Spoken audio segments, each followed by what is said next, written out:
So we have Cyrine. We've got Cyrine's come from Tunisia. Neo's come from the UK, and we've got Shawn from San Francisco. So it's a very great, it's a good mix of VC specialists from around the world. But one of the questions that I first had in my mind before I even start, the world of venture capital and private equity, it seems to me, I mean, we read a lot about it, but it's often perceived as this boring world where people are very serious about it. There's a lot of hard talk. Now, how do you make it sexy? I look at the three of you, young, happening. How do you make it sexy? You don't think my jeans, my $15 shirt from Costco is sexy? Sure. I mean, Yeah.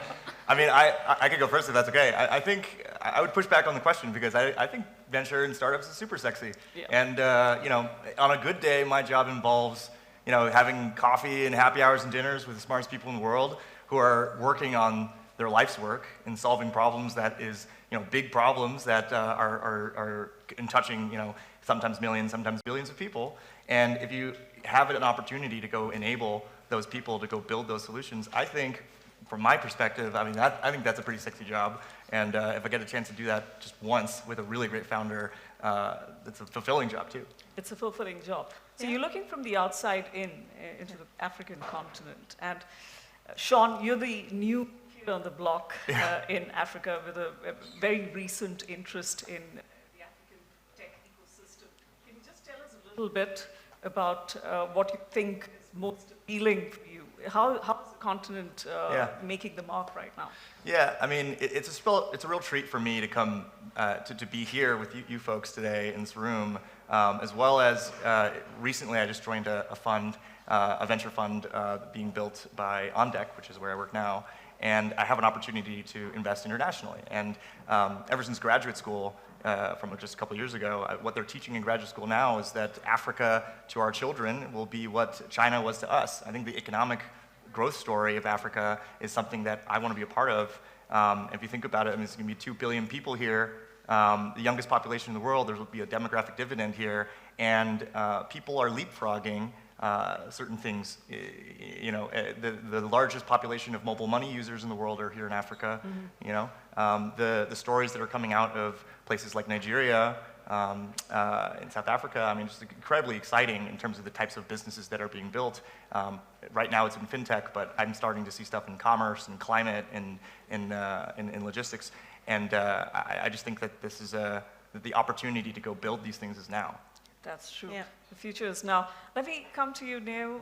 This is your first visit in the last 3 years, since the pandemic. Yes, since 2020, actually. Yes. Yeah. So you've come home to Botswana. I've come home. And you told me that you're from this little village called Serowe. Serowe, yes. And you still have family there? I have family here. My roots are here, Sure. Indeed. So a very interesting story that Neo has. And she is, of course, the investment director at abrdn, and she's based in the UK. So you have a very interesting personal story as well that I really do believe was a spark for the person that you are today.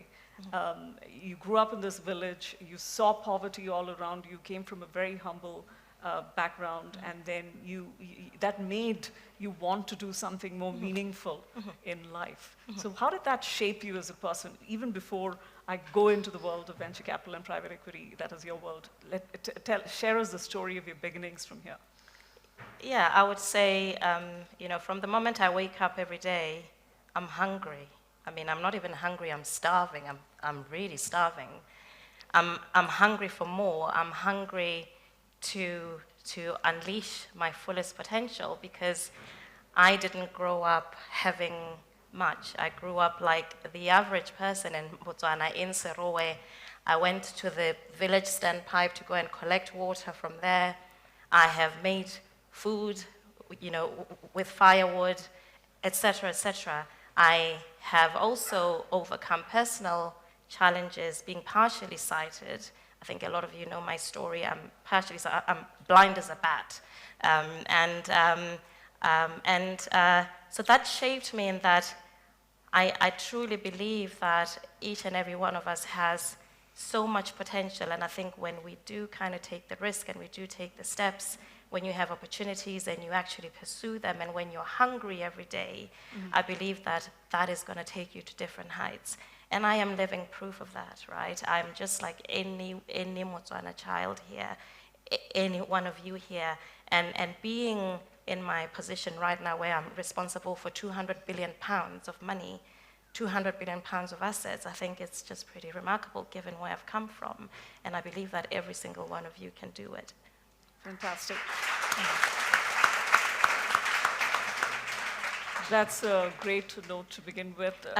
Can Sure. I quickly answer Sure. your question about how do we make venture sexy? And I'll kind of cover kind of private markets. Sure. I would say that first of all, I'm an actuary, and I'm making being an actuary sexy. So I think that I think actually venture's winning, right? So as you said, Shawn, we have the opportunity to create. We have the opportunity to give birth.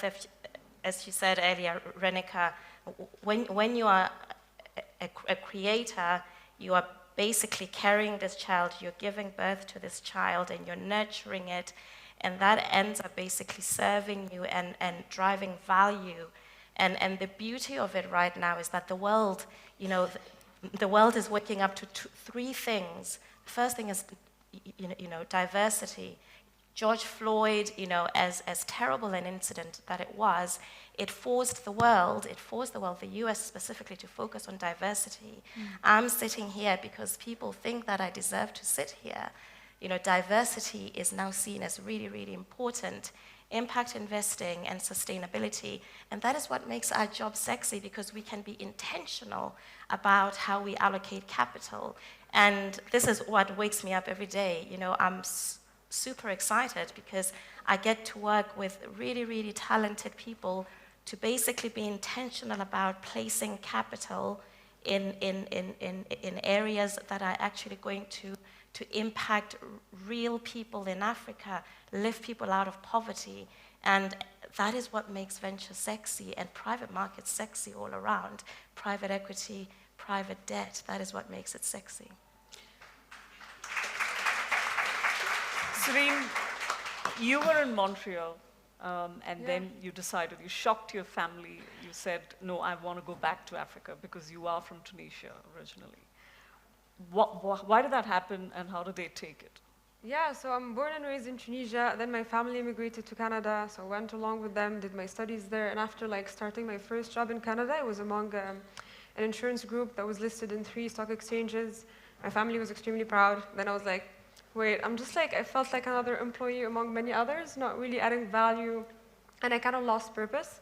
So I decided that I wanted to come back, and that's what I did. I just came back straight to Tunisia without having anything in hand, just like that, direct flight. I was like, I'll figure it out, that's fine. And I knew that I wanted to bring value and add value to Tunisia and Africa in general. So I started working at Deloitte as a strategy consulting for Francophone Africa. And then joined venture capital, where I'm covering Africa, mainly sub-Saharan Africa, but also Tunisia and Morocco.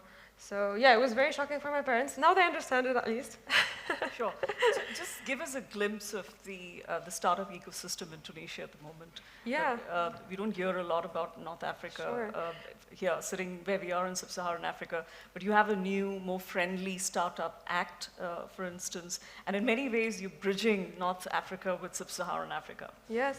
So there is no way to compare Tunisia's ecosystem to Nigeria, Kenya, or Egypt. It's extremely nascent, very young, but growing at an incredible pace. And that's thanks to some initiatives. And what's really nice about those initiatives, like the Startup Act, is that it's built from the bottom-up approach, from the civil society, private sector, and government, which is like a collaboration between all these groups, which makes it really interesting. And yeah, the Startup Act has 3 main pillars. So it's incentives for founders when it comes to taxes, processes, and establishing a company, basic salaries for them for years, so that they fully focus on building and scaling their startups in Tunisia. And also 200 million euros fund of fund that will be deployed within the next months and years in Tunisia, which is a huge amount of money in 12 million population, small country. And yeah, and we've seen some successful stories. Just like in January this year, a deep tech company called InstaDeep has raised 100 million Series A, which is huge in Tunisia, and the first like mega round that happened in a small country, and now putting Tunisia slowly on the map.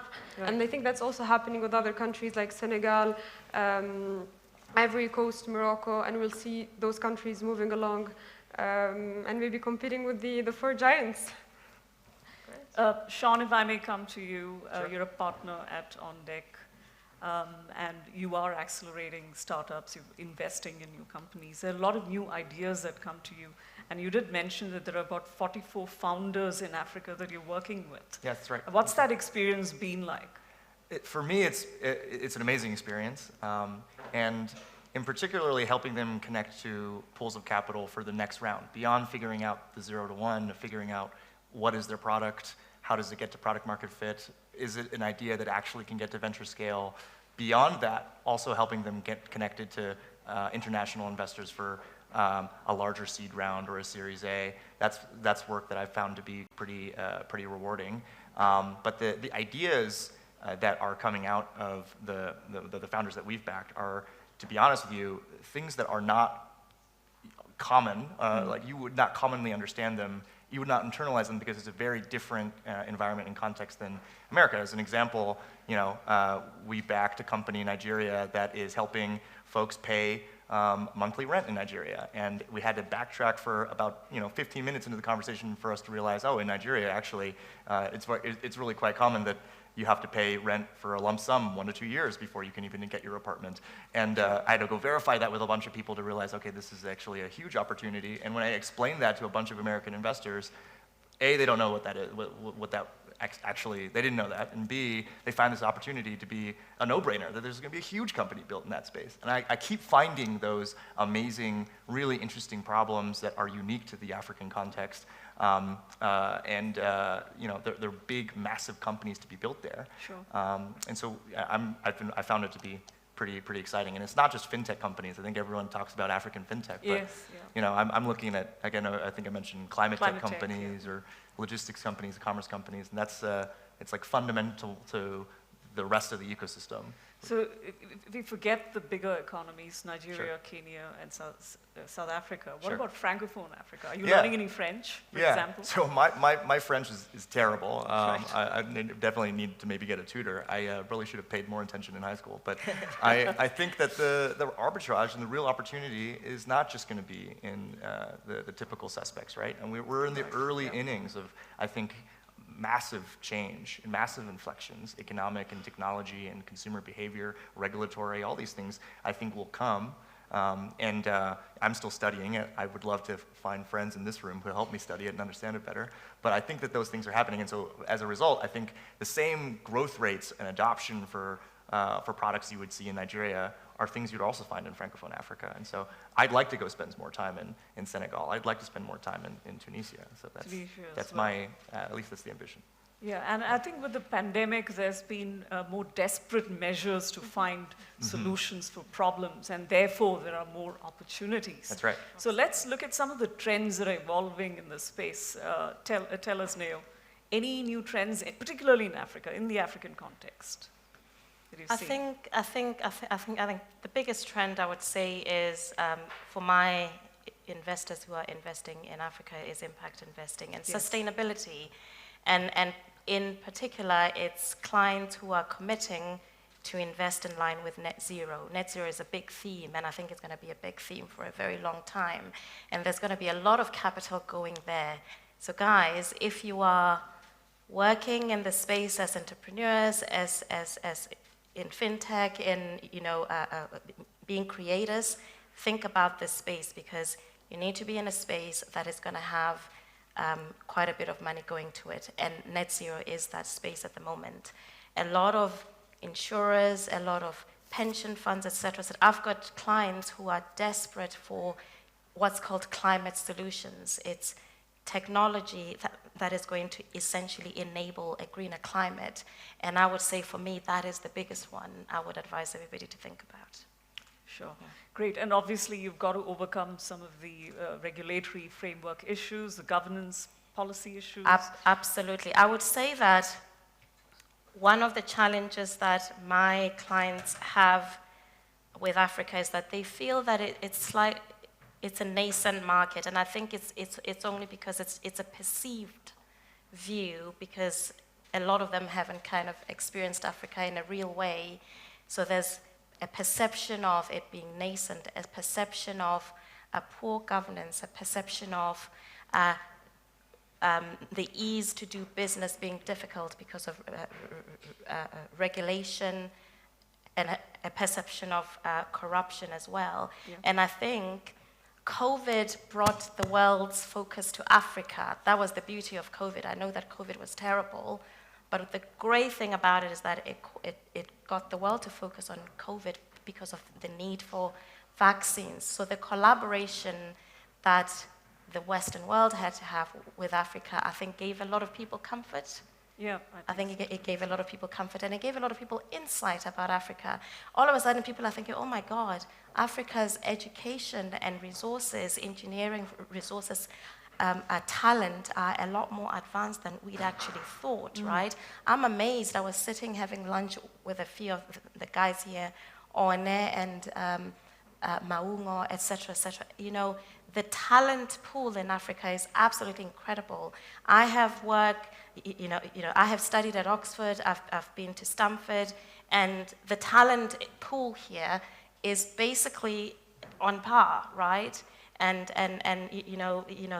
the future is here. It's just unevenly, distributed. And I think now is the time for Africa, and I think COVID helped that. And I think so. A lot of these things are being addressed: regulation, poor governance, poor politics. I think we've seen about 27 leadership changes in the last 5 years, et cetera. Exactly. Where, Africa is being intentionally about uprooting autocrats and also uprooting corruption. And I think all of this is going to serve Africa well in terms of opening up more for some of my investors to actually have much more comfort in allocating money to Africa. Surely an economic powerhouse on the rise. So capital is important. Talent inflow is important. The pipeline is important. Yeah. The cultural mind shift is Absolutely. important. But Shawn, tell us a little bit about that fellowship that you talked to me about, the pre-accelerator fellowship, very briefly. So On Deck is, speaking of inflections, I think you're 100% right, Neo. I think that with the pandemic, it normalized getting business done over Zoom, which is such a simple thing that we think about it now, but it was not simple at the time, right? And so, what we've built now is a virtual first program for folks who want to figure out whether there is an idea that they have that is worth building a company for and raising money around. Not every business is a venture scale business, and if you're going to sink 10 to 15 years of your life, if not more, into building a company and going for the fences and swinging for the fences and building something large, you want to have the reassurance that it's probably going to be a big outcome, right? And so we run a fellowship that's free, that's virtual. We accept about 100 plus folks each quarter, and we pair them up with mentors. We pair them up with a group of their own peer set of founders, and we help them think through this question of what is an interesting business idea to go start. And then a lot of folks find their co-founders there, their founding engineers there. They exchange ideas with all their peers, and so through those programs, we've built quite a number of really interesting people have built really interesting companies from that. So if interested, or if you have friends who are interested, let me know. I think we'd love to take more African entrepreneurs or aspiring entrepreneurs. Sure. I have less than about 2 minutes. So let me come to you, Cyrine.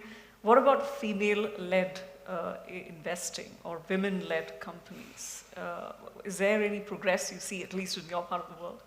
Yeah, I would say that there is progress, definitely, and thankfully, because the numbers are just incredibly low when it comes to money flowing into female-led businesses. And talking about an example so Bitter Bridges took a sample of over 1,900 companies across Africa, and the results were that the money invested into female-led startups were less than 14%, which is extremely low.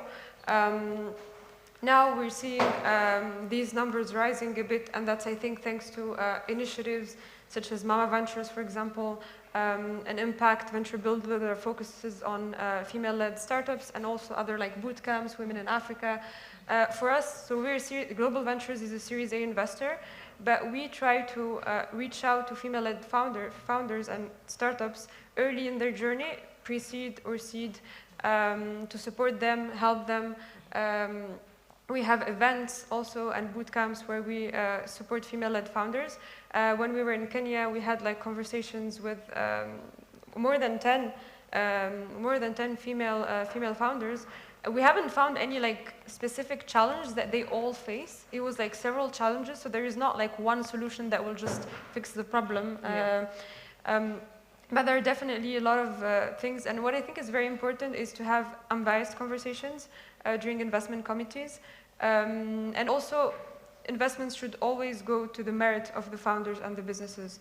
There shouldn't be bias in any way. Great. I think that's a great answer. If you have just very briefly, Can I if just you add? can. Yeah, so where I am in London, there's not enough of us. There's not enough women who are leading businesses. There's not enough women who look like me, or you, Renika, or you who are doing this thing. So for me, I applaud you all for basically taking a step to build your own tables, because that's exactly what you're doing. If somebody is not inviting you to your table, build your own damn table. Yeah. So well done to all of you. Tunisia, the United Kingdom, San Francisco, all of them looking into Africa, the economic superpower of the world. Thank you all for being a great audience, and thank you to my esteemed panel as well. Thank you.